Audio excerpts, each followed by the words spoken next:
Hello and welcome back to the Unite Pieces channel. Today, we are excited to recap an action, war, movie from 2013, titled Lone Survivor.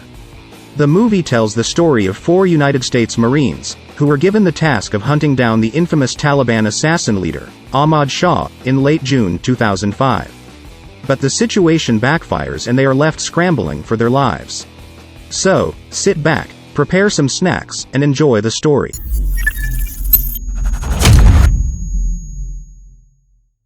At the beginning of the movie we are shown how strict the military discipline of the United States Navy Marines is. Then the scene is on a Black Hawk helicopter. It is known that the helicopter is carrying a United States Marine with many serious wounds all over the body, due to the battle he has just fought. Rewind to 3 days back, where the scene focuses on a Bagram Air Base, or the largest military base in the United States in Afghanistan. 4 Marines take the time to wake up from sleep just to reply to an email from their wife. The next day, the 4 personnel consisting of Michael Murphy, Danny Dietz, Matthew Axelson, and Marcus Luttrell. They are enjoying breakfast together, just before an important meeting about war strategy ahead of Operation Red Wings, which will be carried out in the evening. This operation involves 3 corps of United States Marines, including from the Air Force Regiment in the Army Special Operations Command, where the target is to take out the most influential Taliban militia leader named Ahmad Shah. Murphy and 3 of his men were appointed to carry out the target reconnaissance mission, while the execution phase would be carried out by the Rapid Reaction Force of the Marine Corps.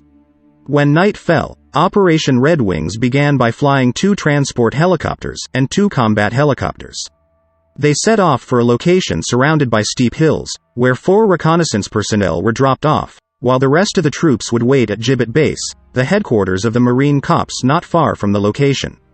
After ensuring radio communications were running properly, Murphy and members began walking along the cliffs of the extreme valley to reach a point that would later be used as a reconnaissance post. After a short journey, they finally arrived at the location, where from a distance a settlement was observed at the bottom of the valley, which was later identified that Ahmad Shah and his accomplices were indeed based there. However, when they wanted to inform the results of their observations, problems began to occur when they found out that the network was so bad that they could not contact the headquarters. So, it was decided to move to a higher hilly area, because in a short time they had to get instructions from headquarters for further action. When they arrived at their destination, apparently the signal did not improve, while fatigue and exhaustion made them choose to rest for a while, before finally climbing to a higher place. While the other 3 were laying down behind a grove of trees, Danny was assigned to monitor the situation in the surrounding area, his eyes looking in all directions. Suddenly 3 goat herders who happened to be passing by found their hiding place. In such a situation there was no other choice but to arrest the 3 herders. Moreover, they found a communication device, so their suspicions increased if these herders could be the Taliban. Danny, on the other hand, kept trying to contact the headquarters to inform them of the current situation. However, their efforts were in vain, so there were 2 options to think about together. First, by releasing the herders, even with the risk of the Taliban finally finding out about them. Or the second was to kill them all without compromise, which in this case Marcus firmly refused, because it tarnished the good name of the American Marines for killing civilians. In the midst of the debate about what should be done, Michael, as the squad commander, finally decided to release the herder, and asked his members to immediately head to the top so that they could contact headquarters, so that a pickup attempt could be made immediately, along with the movement of the herder who was hurrying down the hill. After arriving at the top position, unfortunately in such a high area, communication signals could not be obtained. As a result, they had to wait for the sun to set in order to make the journey home on foot. While they were resting, a suspicious movement suddenly appeared from behind the trees. Michael then asked his team to stand by while he himself went forward to ensure security in the area, and how surprised he was when from a distance he saw dozens of armed men surrounding their current position. Michael quickly returned and informed his team that, starting from the decision earlier, they would inevitably have to make armed contact with the Taliban militia. Not long after, the movement of the militia began to be seen, who wanted to make Michael and members pressed. On the other hand, Marcus, with his skills as a reliable sniper, managed to lock the target position and he immediately opened fire.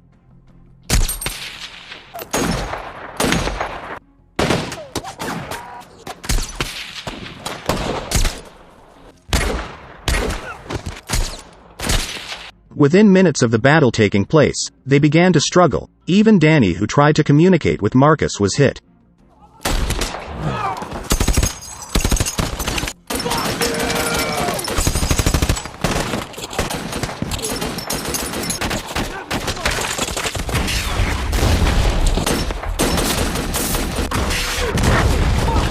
Now their position was so desperate that there was no other choice but to jump towards the steep valley. With their bodies full of wounds, they gathered at one point where the rocks there served as a shelter. But it did not last long, because they were forced to move to avoid the enemy's increasingly indiscriminate attacks. They explored the valley while taking cover behind rocks and trees. When the intensity of the attack subsided a little, Marcus began to check on the condition of his colleagues. However, because Danny had lost a lot of blood, he began to lose control and made a very loud noise that made the enemy discover their location. After the impromptu attack, Danny was now completely left behind and found by the Taliban militia. While Marcus and his friends continued to fight, they were cornered and their bodies were covered with wounds, so they could not walk far.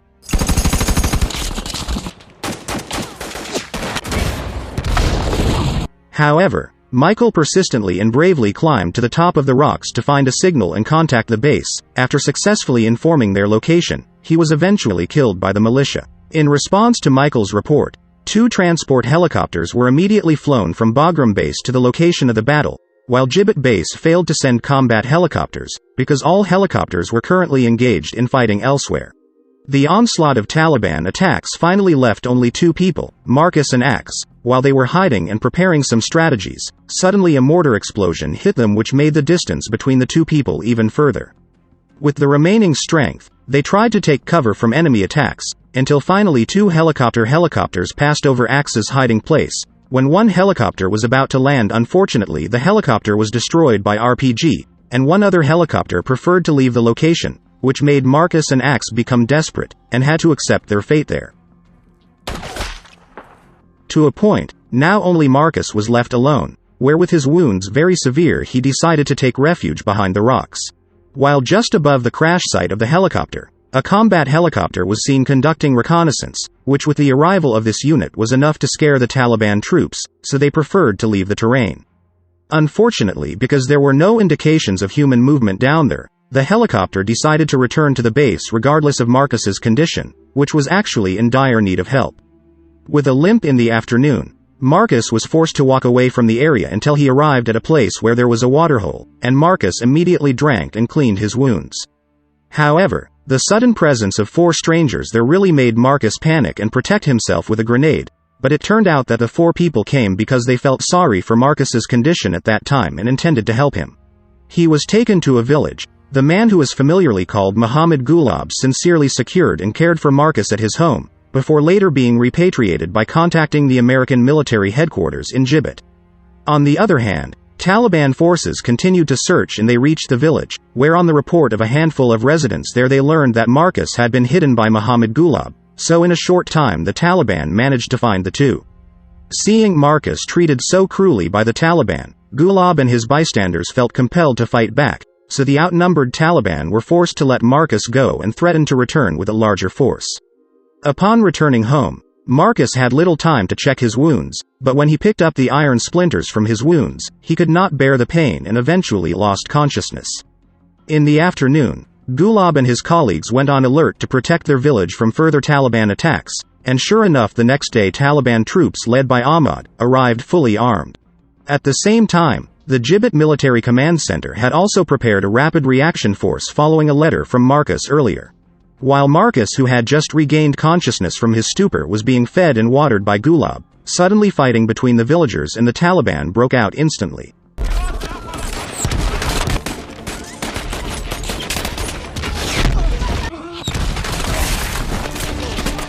Fortunately, help from the Rapid Reaction Team arrived immediately so that the Taliban attack was successfully repulsed. Even Ahmad Shah was killed in the battle.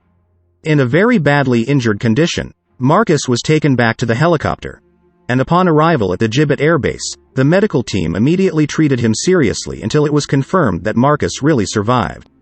And the movie ends here. What do you think of this movie?